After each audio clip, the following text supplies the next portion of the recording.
The following program, The Russ Belville Show, is intended for responsible adults only. We advocate to the repeal of marijuana prohibition for adults. We discuss the science, culture, and controversy about America's marijuana laws. We do not advocate any illegal activity and encourage all listeners to learn their state and federal marijuana laws. Opinions and claims made by guests and advertisers on The Russ Belville Show are their own, and The Russ Belville Show cannot be held legally responsible for their validity or reliability. Viewer discretion is advised. You take a seed, you plant it, you grow it, you dry it, you roll it, you smoke it. You take a seed, you plant it, you grow it, you dry it, you roll it, you smoke it, and it goes down smooth. Hey! Spanning the continent to bring you the truth about cannabis and marijuana law reform. I smoke pot and I like it a lot. From the promise of legalization. And I think that we need to rethink and decriminalize our marijuana laws. To the agony of prohibition. One major responsibility is to encourage people to use less drugs. The Russ Belville Show, the voice of the marijuana nation. Yeah, I hear you had a question for me. Now, here's your host, Radical Russ Belville.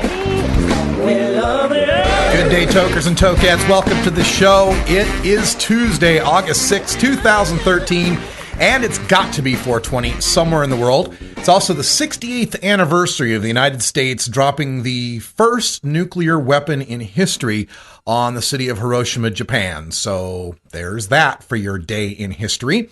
On today's show concerning marijuana, we've got a lot of things to bring to you today. The Joker to Batman is Kevin Sabet, the head of the Drug Policy Institute down in Florida, the founder of Project SAM, Smart Approaches to Marijuana. He has a post up on Huffington Post that goes into quite a bit of detail and rant, at least for him, on the recent audits in Colorado on their medical marijuana program and how that means we should continue locking people up in cages for marijuana.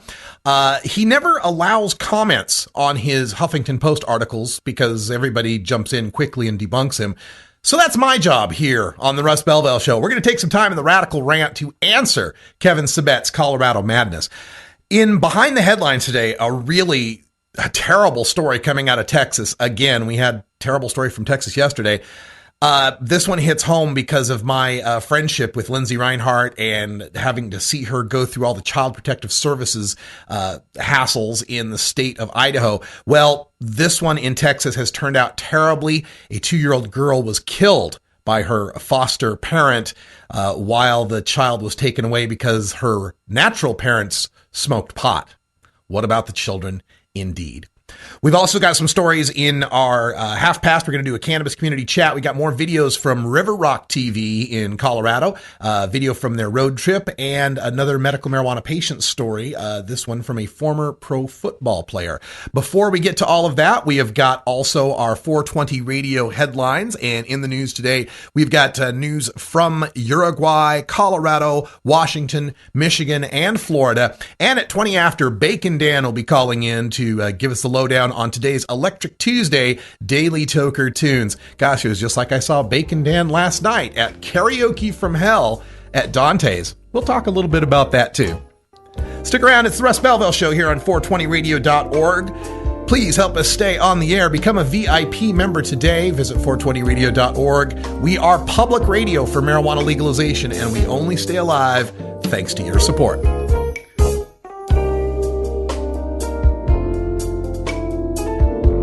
We'll be right back after these messages from our 420 friendly sponsors. Support these advertisers because their ad money goes straight to the Russ Belville Show.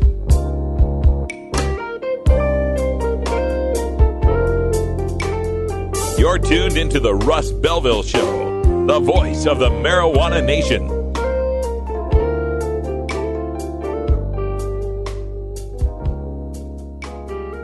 The law offices of Omar Figueroa would like to remind you to stand up for your rights. Please do not give up your precious liberties. There's nothing wrong with standing up for our constitutional rights, and in fact, it's the only way to honor the Constitution that recognizes our natural rights. Treat law enforcement with respect and respect the Constitution by standing up for your rights. If you are detained or arrested, stand up for your rights by repeating, I respectfully invoke all my legal and constitutional rights. I do not consent to any search and seizure. I want to remain silent, and I want to speak to my attorney, Omar Figueroa. Omar Figueroa has more than a decade of experience in federal and California courts and graduated from Yale University, Stanford Law School, and Trial Lawyers College. Please contact the law offices of Omar Figueroa at 415-489-0420 or 707-829-0215 or on the web at www.omarfigueroa.com.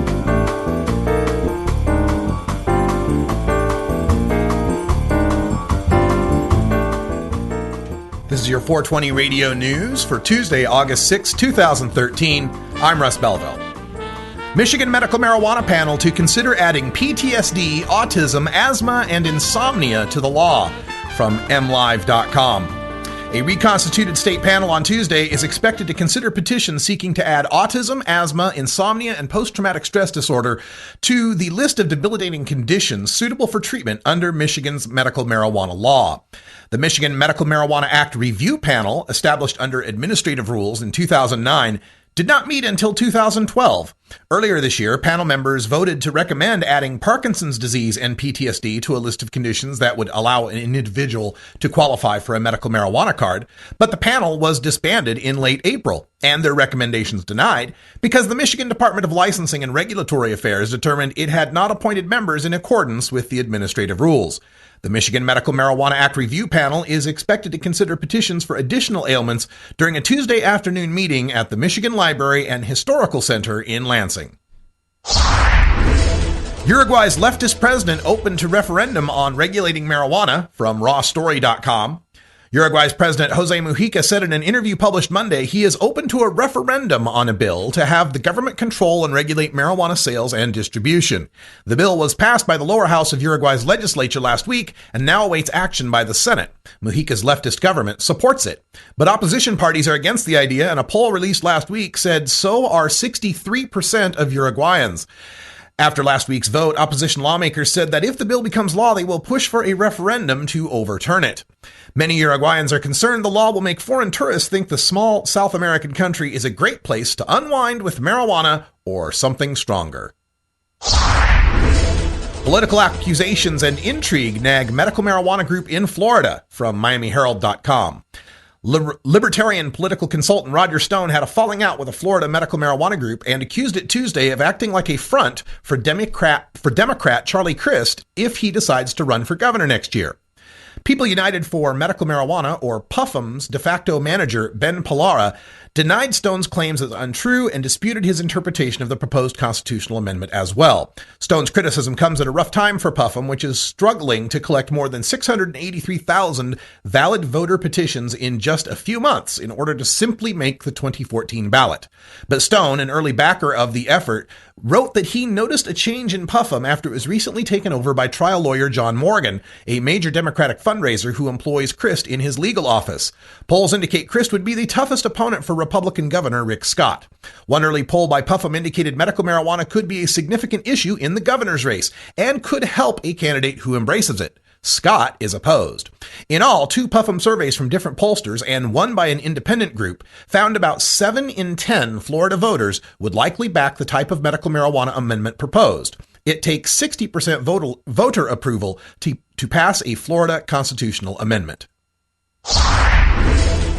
Hearings set to help set marijuana policies, from heraldnet.com.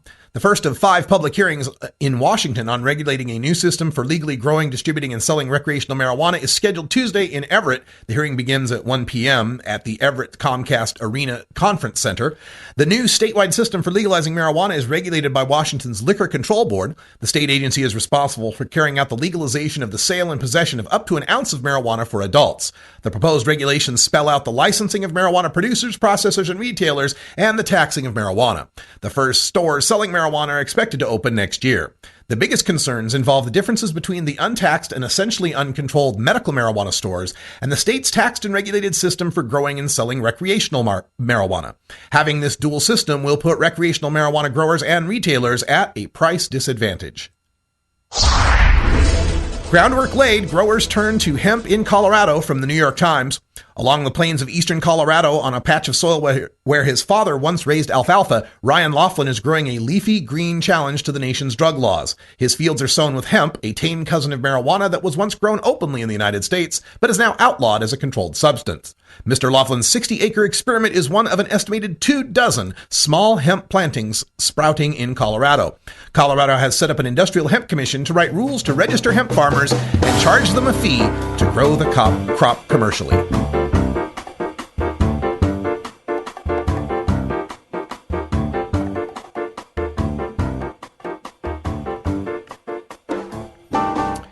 This has been your 420 Radio News for Tuesday, August 6, 2013. I'm Russ Belville.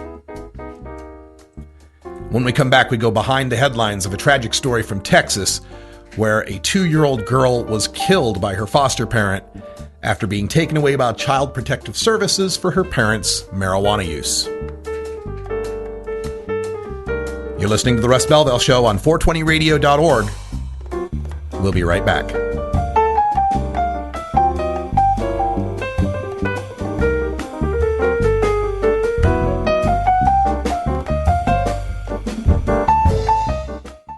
If you're an adult who enjoys a good beer, there's a similar product you might want to know about. One without all the calories and serious health problems.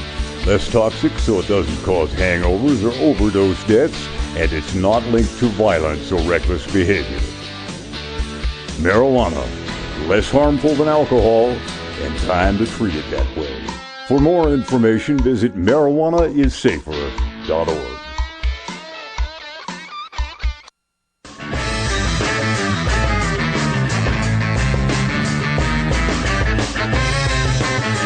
Hey everybody, welcome. It's Danny Danko from High Times Magazine, and I'm here with Mr. Kyle Cushman, and we're talking about integrated pest management.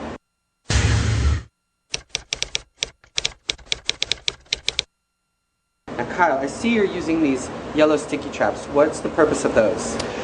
It is just a good part of routine IPM, integrated pest management, along with neem oil, regular spraying of neem oil every second or third day.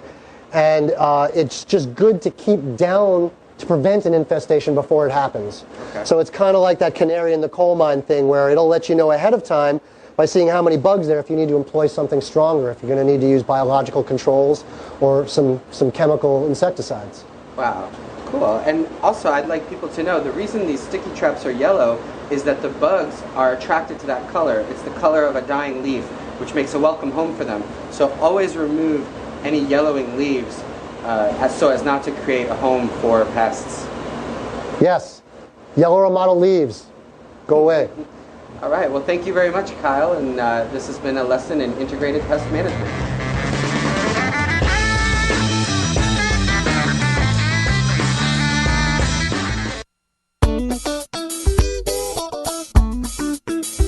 Don't touch that dial. We'll be right back after a word from these 420 friendly sponsors. Wait a minute. This is internet radio. There are no dials here. Welcome back, everyone. Time for us to go behind the headlines once again to the state of Texas, where yesterday we reported on roadside body cavity searches against women suspected of hiding marijuana in their vaginas. Today is a much, much more tragic story coming from RT.com. Toddler killed after taken by Child Protective Services from her parents. And the 2-year-old girl, the foster mother, has been charged with murder, and she died from severe head injury.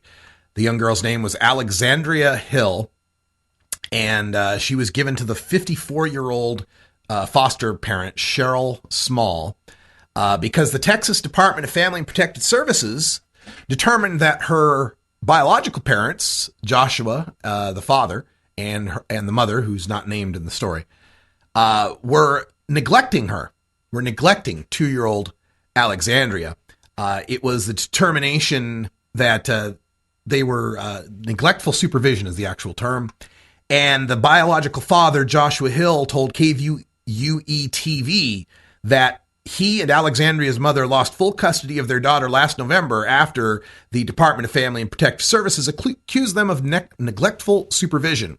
Mr. Hill said the agency made that determination, quote, because her mother and I smoked pot at the time, end quote. According to Joshua, the parents only smoked while their daughter was asleep. And I know a lot of people who have children of all ages that are in this movement that are pot smokers. And to think that their use of marijuana, which is so much more responsible than most parents' use of alcohol. You know, I remember with my ex-wife's family where we would go on these picnics up in Washington State where an entire picnic table was just covered with bottles of alcohol and cases of beer and bottles of wine, just openly laying out there. Glasses full of alcohol just laying around, and kids running all around this where they could easily get into it.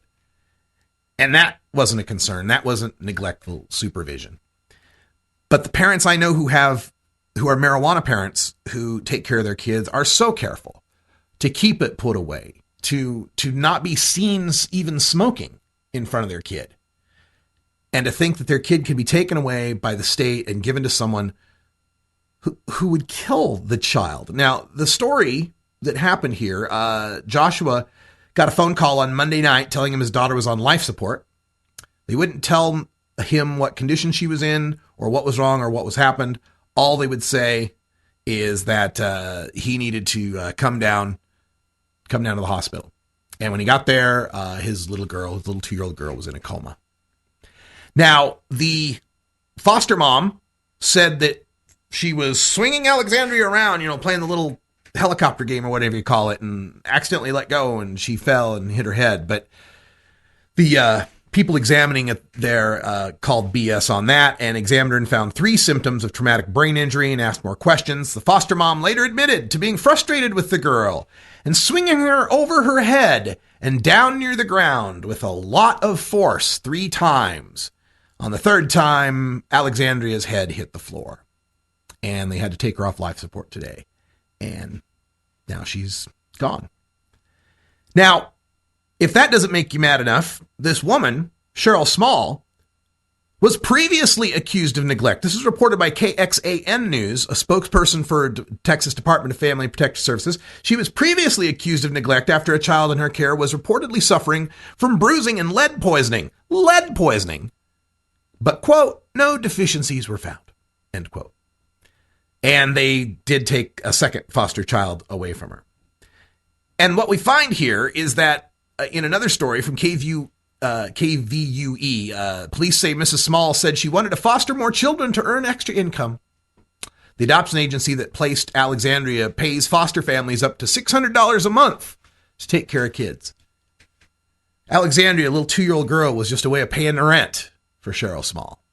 While the parents who love that girl, who had to bury their child, had their girl taken away from them by the state over smoking pot in private away from their child. And the state also said that Joshua could not, the mother, Mary Sweeney, suffered from seizures, and a doctor determined she is not allowed to drive or be alone with Alexandria. But the state also said that Alexandria could not live with Joshua at his parents' home because Joshua was living at his parents' place because his dad, the paternal grandfather, is a registered sexual offender for an offense that happened more than 20 years ago. So it looks like at every turn, these poor young parents trying to raise their 2-year-old, it's just so sad. And there is so much to be uncovered about Child Protective Services, this profit system that incentivizes the state, first of all, to take children away from parents that are perfectly decent parents. There's an incentive program. There are federal reimbursements the state gets when it takes kids out of what are deemed to be dangerous situations, like someone growing a pot plant. And then there are more monies that are paid to the state that encourage the state not to try to fix the biological family, but to place the child with foster or out into adoption. There's more money to be made there. And then there's the profit motive of the foster parents who get that $600 a month or whatever it is for every child. This is wrong, people. It's just wrong. What about the children? Isn't that what they always say about marijuana prohibition? What about the children? Well, if not for marijuana prohibition, Alexandria Hill would be celebrating her 3rd birthday in a few months. Oh, have you ever met that funny reefer man? A reefer man. Have you ever met that funny reefer man? A reefer man. If he said he swam to China, he would sell you South Carolina. Then you know you're talking to that reefer man. Ever wonder how often to change your bong water? The most effective method for baking pot brownies? The best destinations for a ganja getaway? How to hide herb in your car? Whether to grow your own? How precisely to legalize it? Or how something as wonderful as marijuana ever got to be illegal in the first place? Finally, you can find all these answers and much more in the official High Times Pot Smoker's Handbook, featuring 420 things to do when you're stoned. Since 1974, High Times magazine has covered marijuana in all its aspects and wonders, from cultivation to legalization to the herb's enduring and exalted place in popular culture. Packed with inside information, the official High Times Pot Smoker's Handbook rolls all of this collected wisdom together into a single indispensable ganja guide, including an entertaining look at marijuana's history, profiles of herb-friendly travel destinations and festivals, favorite potluck recipes from the High Times staff, smoking skills, advocacy and activism, essential marijuana movies and songs, profiles of famous cannabis strains, comprehensive growing information, celebrity endorsements, and much more. This is truly, finally, the ultimate guide to green living. Big Daddy thinks. Funky roller ring. Oh yeah, this is Big Daddy, and I'll be your freakazoid every Thursday night, right here at the Funky Roller Ring. Funky roller ring. 11 Eastern, 8 Pacific. Funky roller ring. I like it like that.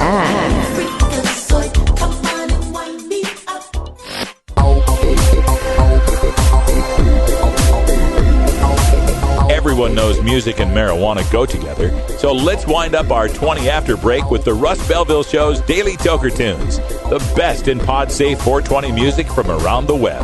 Today is Electric Tuesday, featuring the latest in electronic dance music and other cutting-edge genres.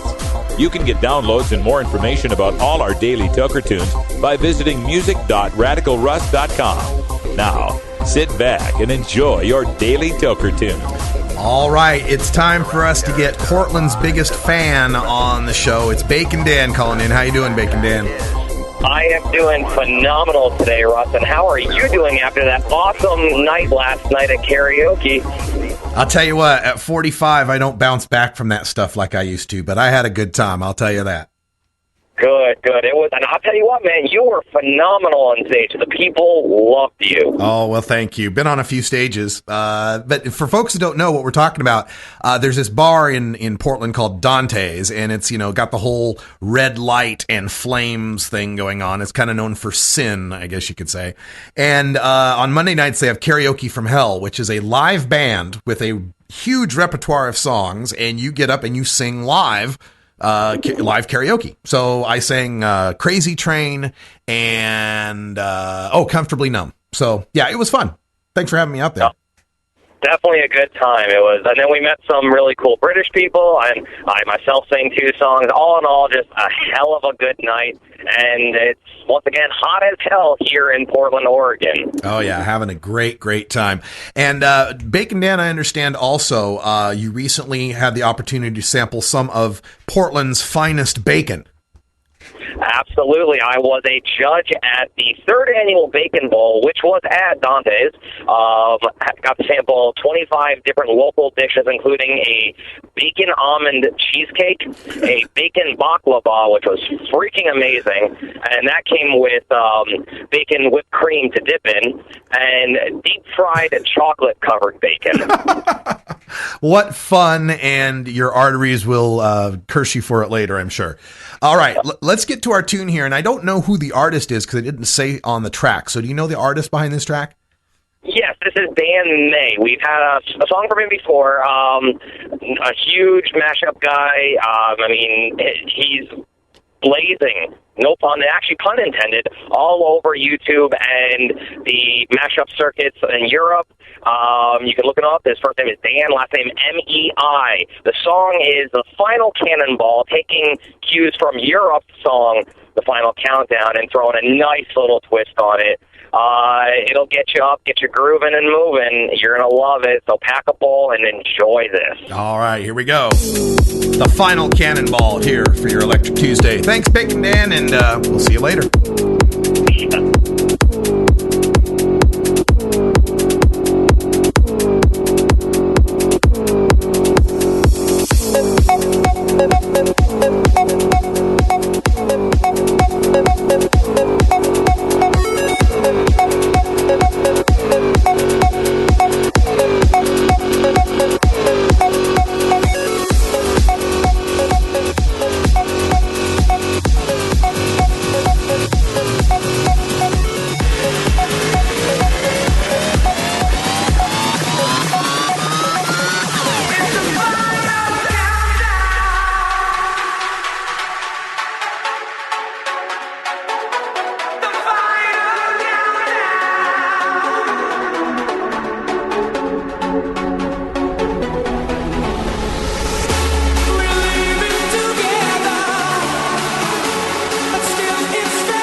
This is a banana.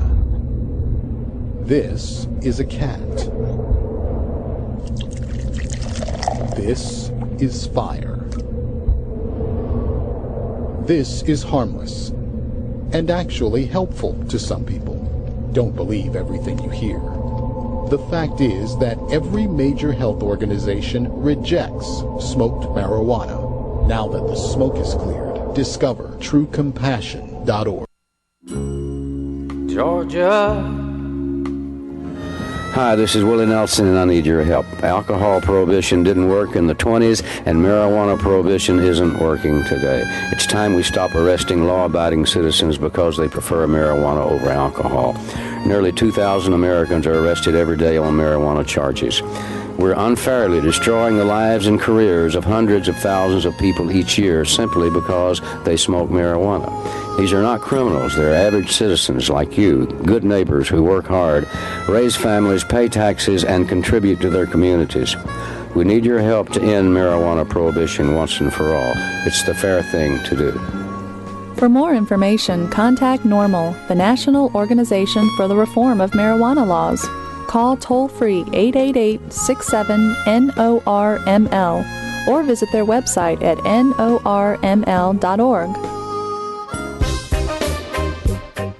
The cannabis community includes a diverse set of activists and nonprofits working to end the prohibition of marijuana. We take the time to hear the stories of reform on the Russ Belville Show's Cannabis Community Chat.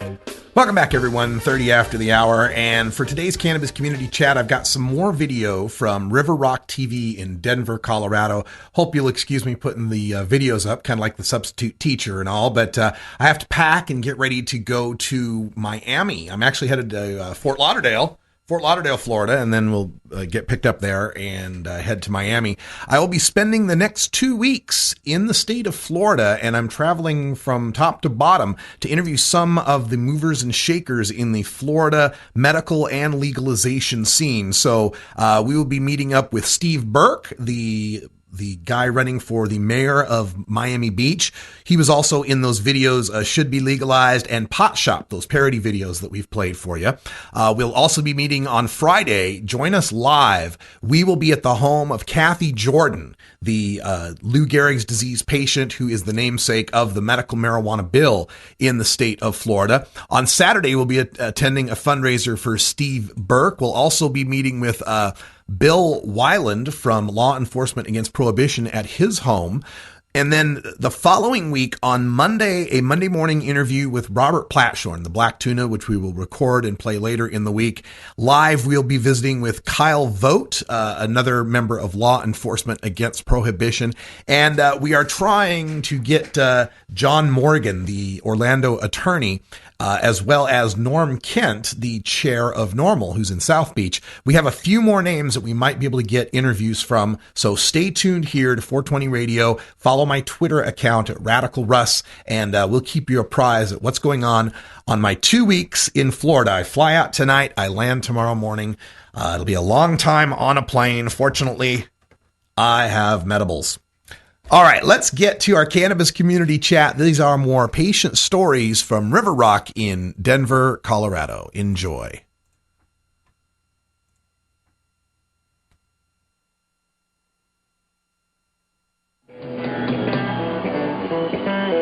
I was told a month ago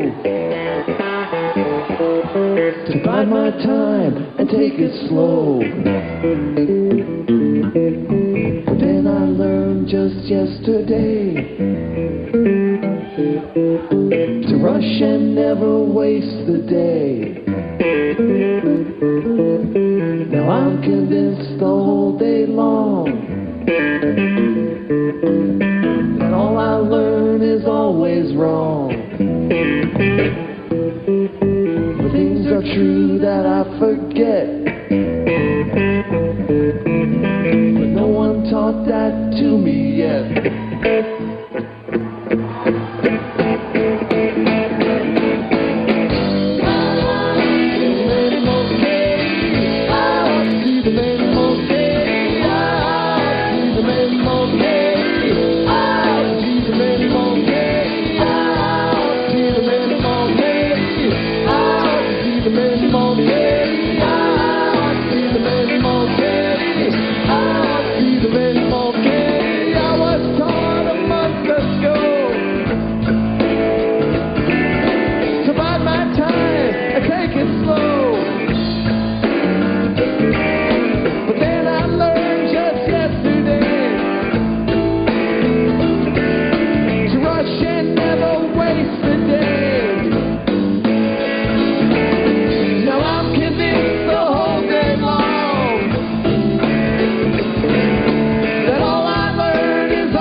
name's Jace. I have multiple injuries. My first one is in football. I played played at college at Colorado State, and then played professionally for a while until I had a blowout on my shoulder. A lineman landed on me and ripped all the cartilage out of my left socket, all the way down my bicep tendon, and basically that injury ruined my career. The other injury that I've sustained fell off a crane from about 12 feet high and landed on the right side of my face, on my head, and basically shoved everything, shattered my zygomatic arch, and then a right eye orbit blowout fracture, and shoved everything this way to the left so hard it fractured the side of my nose, and my top row of teeth was inside of my bottom row, and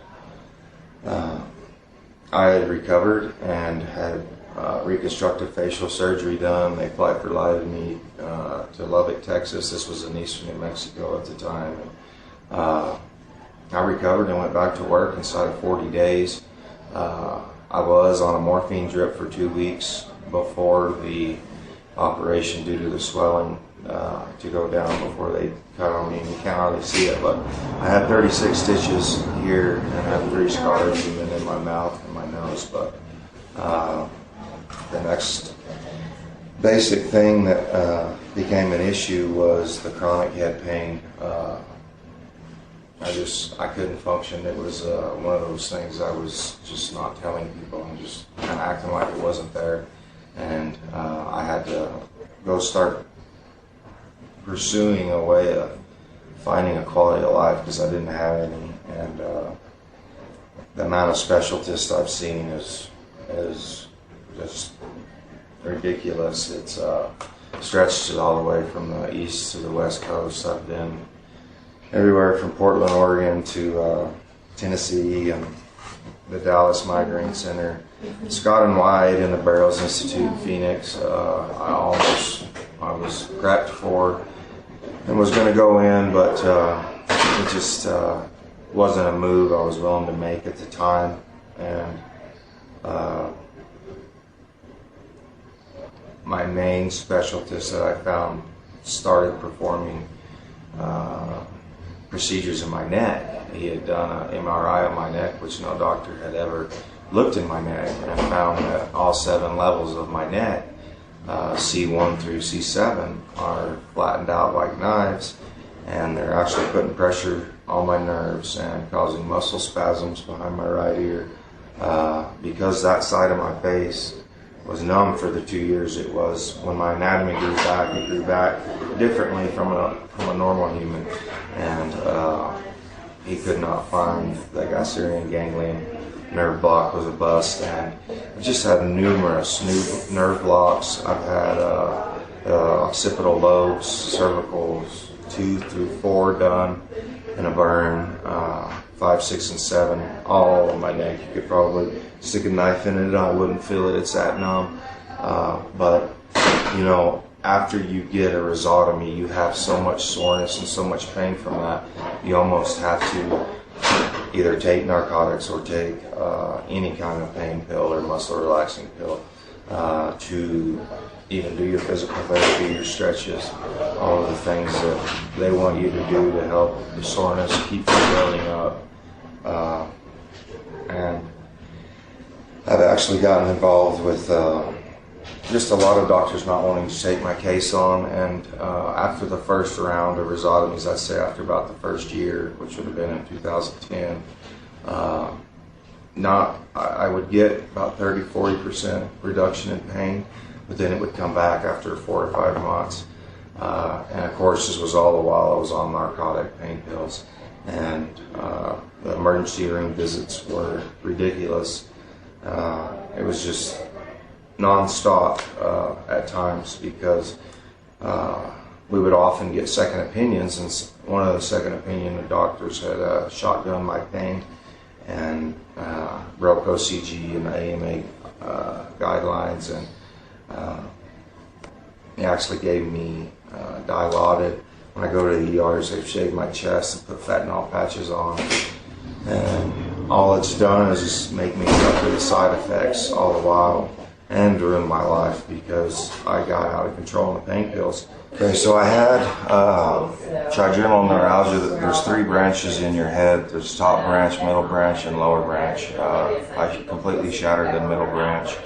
And there's a lot of holes in your skull that emerges and exits. It either goes into or comes out of your skull that I had shattered. And I also have began to wear a TENS unit that uses electrical pulses to shut the nerve gates down in my neck. But the greatest thing that I found about these last month, 2 months, ever since I came to River Rock, is that I have not had to be on my muscle relaxer pills. I have not been wearing the TENS unit near as often. I actually have shower patches that I wear 2 days at a time, and it's an electrical unit. It's a little bit bigger than the old school cell phone. It's adjustable and everything. It's just a real pain in the neck. And cannabis and River Rock and all of their options, their CBD pills, their hybrid and CBN, just completely relaxed me. The first time I took those, I ripped that TENS unit off the back of my neck. It's on my nerves anyway, but it relaxed me so much and took care of my pain. I didn't feel like I needed it on. And no narcotic has ever given me that effect. If it wasn't for cannabis, my life in the mornings, I also suffer from chronic nausea. That's usually activity induced, but for some reason it's turned to a morning thing. So for about an hour to 2 hours every morning, my day is filled with nauseousness, and so cannabis has relieved me in that area. I wasn't ever really a big proponent of. I knew that cannabis was an option, but I never really thought about it being an option in my life. And now that I do, now that I have, it's been a miserable last 5 years, and these last 2 or 3 months have been great. Have my life back. I'm able to be a father. I'm able to be a husband, and just enjoy my kids and have a quality of life where I once didn't. And it's just so important for people to understand why. Doctors, all they want to do is push scripts on you. There's not a doctor, there's not something that anybody out there can't say that I haven't either experienced, been through, seen, or dealt with. And if doctors could just stop pushing narcotics and tell their patients, have an open mind toward cannabis because it's an option too. I don't care if you're on the East Coast, if you're on the West Coast. I don't know where you're at. I was kind of from New Mexico area, went to school up here, but it doesn't matter. You do what you have to do to sustain and keep a quality of life. And if cannabis is it and your family doesn't like it or others don't like it because of their stance, well, they're not the ones puking and dealing with the pain and watching how their life has just gotten flipped upside down because of their medical condition. And without cannabis, I wouldn't be sitting here talking right now. To get another patient story from the folks at River Rock TV in Colorado. Again, these stories are so important to getting through to people's thick skulls. This is really medicine. It's really working for people. If anybody deserves to be able to use cannabis and be left alone, it's that guy. All right, when we come back, we got time for a radical rant. Kevin Sabet's latest post on Huffington Post won't accept comments, so I will make them here. Be right back. We'll be right back after these messages from our 420 friendly sponsors. Support these advertisers because their ad money goes straight to the Russ Belville Show.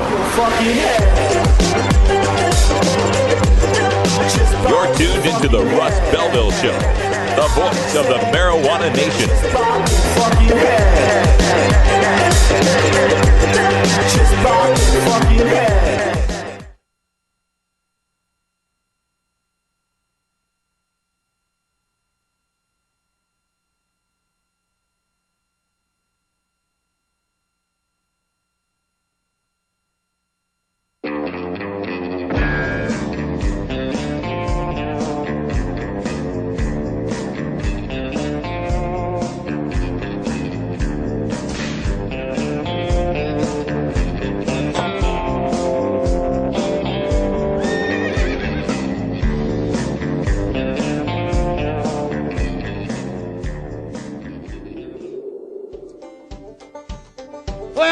Howdy do, folks. I'm Sheriff Roach, and I've come out here to the Wild Wild West in search of the marijuana green rush. Shh. I'd like to let y'all in on an itty-bitty secret. We've come out here to start the world's first international marijuana business called Prohibition Brands, and we're a marijuana blending company. Hey y'all, Prohibition Brands is the marijuana equal of a bottle of Budweiser or a pack of Marlboros.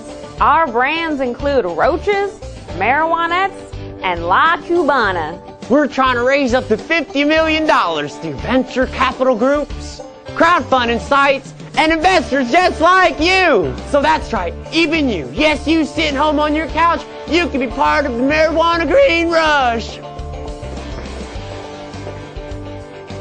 Our patent-pending technology creates the world's first marijuana filter.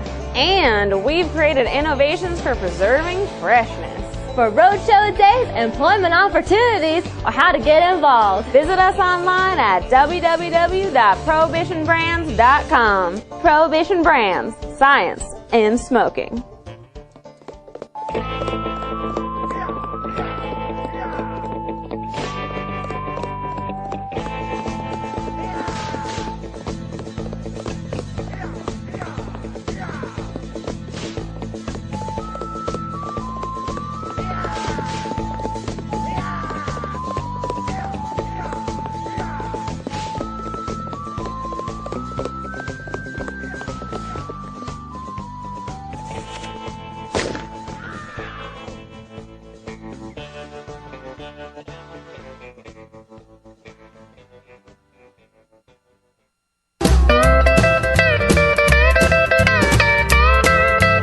When I was in England, I experimented with marijuana a time or two, and I didn't like it, and didn't inhale, and never tried it again. I think you'd probably be a lot cooler if you had, Mr. President. Said, hey, do you have a joint, kid? Sure would be a lot cooler if you did. Lie, don't hide it. Lie, don't hide it. Oh, lie, don't hide it. Lie, don't hide it. Just lie, don't.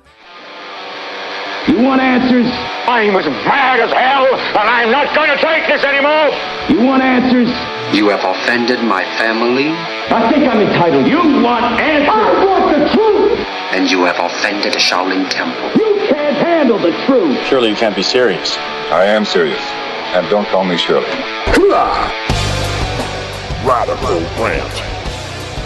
All right, folks. Kevin Sabet's got a post up. It was actually posted a little while ago, July 29th. Hadn't had the time to get to it. And of course, he doesn't leave the comments open, so we make our comments right here in the Radical Rant. And this time, Kevin has taken a look at these two recent audits that happened at Denver at the city level and Colorado at the state level regarding their regulation or failure to regulate, as he calls it, medical marijuana. And he opens by saying, most of us have known for a while that marijuana has enjoyed de facto legalization status in a few places for a long while now. Parentheses, you know who you are.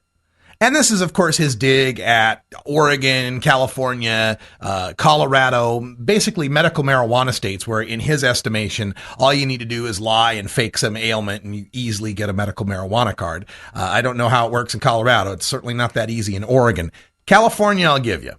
All right, so he's reporting on these two reports that were issued in Colorado with regard to the regulation of medical marijuana. And here were some of the points, and I just like to rebut them one at a time here. One of the points made, and Kevin's quoting from these audits and trying to make a big deal out of it. So one of the points was, public health does not sufficiently oversee physicians who make medical marijuana recommendations. We found evidence suggesting that some physicians may be making inappropriate recommendations. Oh no. Some people who aren't sick enough might be getting marijuana. Some people who might even be healthy are getting marijuana in a state that just voted to legalize recreational use of marijuana. Why is this a big deal? We are finding, okay, that perhaps trying to come up with some list of conditions to figure out who's sick enough to protect and who's healthy enough to put in a cage is an unworkable bureaucratic nightmare. That's what we're finding out from that. This is one of those situations where medical marijuana is kind of set up to fail. because it's impossible to repeal the law of supply and demand. And so long as there are healthy people who want to smoke pot and there is a medical program that will protect them, some of them are going to find their way in. And then the opponents like Kevin Sabet go, well, see, medical marijuana doesn't work. Right. It can't work. It's a stopgap measure. It's a way station in between complete prohibition and complete legalization for all people. We've always known it to be that way. It's untenable to maintain a natural plant medical marijuana system alongside a black market. It's just never going to work. Another point he brings up, 12 physicians made recommendations for 50% of the 108,000 patients, with one physician making a whopping 8,400 recommendations. Right, and you know why that is? That's because the doctors who want to make recommendations, the ones who are seeing their regular patients, sometimes they're VA doctors, sometimes they're working at a university hospital, sometimes they're involved with a clinic that has operating procedures or insurance that prohibit them from recommending medical cannabis. A lot of these doctors also aren't informed or educated. Some of the older doctors don't know about the benefits of medical cannabis. Saying that it's surprising that a few doctors made most of the recommendations in a medical marijuana state is like being surprised that one abortion doctor did all the abortions in Wichita, Kansas. 'Cause there's only one. Similarly, with medical marijuana, there are situations in all these medical marijuana states where doctors who want to write or could write won't write. And that's where the specialists come in. Let's see, he makes another complaint here. Public health has not established a process for caregivers to indicate the significant responsibilities they are assuming for managing the well-being of their patients or for documenting exceptional circumstances that require a caregiver to take on more than 5 patients. Well, again, this is that complaint about a caregiver system and, oh, are you really giving care? Are you wiping their ass and showering them and buying their groceries for them and helping them up and down the stairs or whatever the hell they think caregiving means?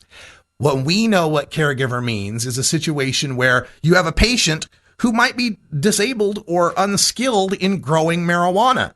And giving him care is to grow marijuana for the guy so he can care for his condition. Here's another complaint. Legal restrictions on registry access create barriers for law enforcement agencies to effectively and efficiently enforce the state's medical marijuana laws. Oh no, cops aren't allowed to snoop as much as they'd like in the patient registries? Oh no. Again, medical marijuana is untenable so long as law enforcement has the incentive to go after people who are healthy enough to put in a cage. They are going to try to abuse any medical marijuana registry that comes their way. The problem in any medical marijuana state is trying to keep it just a medical marijuana state. It's not solid. You can't rely on that. It's very volatile, a situation like this, where 90% of the people that want pot aren't sick enough to get it. He further continues in his typical, this is the chronic pain conundrum, right? Where he says, only 3% of users in Colorado reported cancer, and less than 1% reported HIV/AIDS as their reason for marijuana. The vast majority, 94%, reported severe pain. And that is such a weaselly way of bringing up those statistics because he always leaves out this important little section. I'm looking at the Colorado's website on the statistics for medical marijuana, and indeed, 3% for cancer, 1% for AIDS, 94% for severe pain.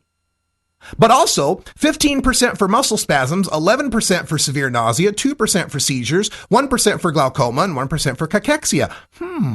I know I just went to public school and I didn't go to Oxford like Kevin Sabet, but my mental math on that tells me that's more than 100%.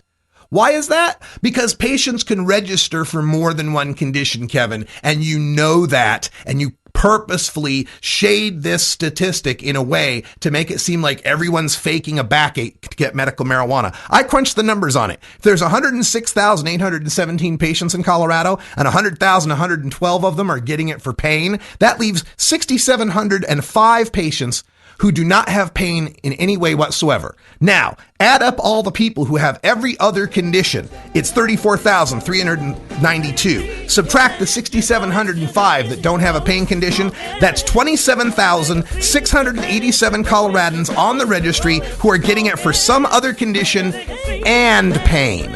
You think cancer might cause some pain? You think HIV/AIDS might cause some pain? What about epilepsy? You think there's any pain involved there, Kevin?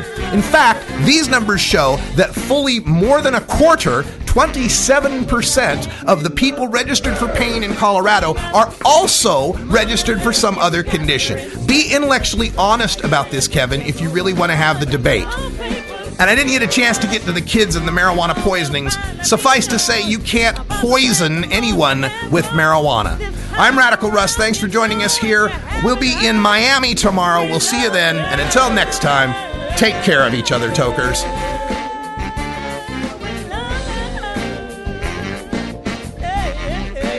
This is the Russ Belville Show. The Russ Belville Show is blogging and podcasting daily at radicalruss.com. You take a seed, you plant it, you grow it, you dry it, you